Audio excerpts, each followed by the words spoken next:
سوال پوچھا گیا ہے کہ اگر باپ اپنی زندگی اپنی حیات میں بیٹوں کے نام کوئی زمین کر دیتا ہے تو کیا بیٹیوں کا اس میں حصہ بنتا ہے باپ کے انتقال کے بعد؟ اگر باپ نے مرض الموت میں، جس بیماری کی وجہ سے باپ فوت ہوا، اس مرض الموت سے پہلے اپنی کسی بیٹے کو اپنا کوئی زمین ان کی وراثت میں نہیں ویسے تحفہ دیا ہے، یہ نہیں کہا کہ بھئی تمہاری وراثت ہوگی میرے بعد یہ وراثت ہوگی، نہیں، اپنی حیات میں ان کو کوئی گفٹ کر دی زمین اور کہا یہ تمہاری زمین ہے، لیکن وہ اس حالت میں گفٹ کر دی کہ جب اس باپ کی مرض الموت نہیں تھی.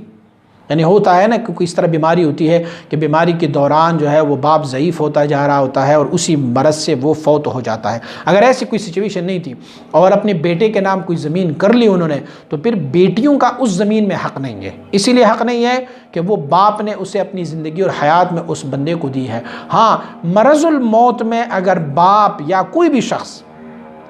مرض الموت میں،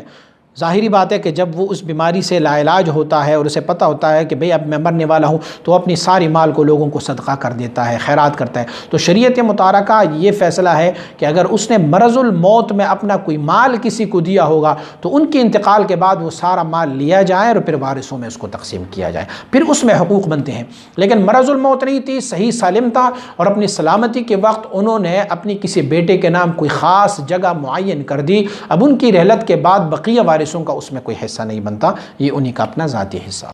سلسلہ لیے سیفیہ کی نعتیں، منقبتیں و بیانات و دیگر معلومات سے آگاہ رہنے کے لیے ہمارے YouTube چینل کو سبسکرائب کریں اور اس ویڈیو کو لائک کریں اور کمنٹ ضرور کریں.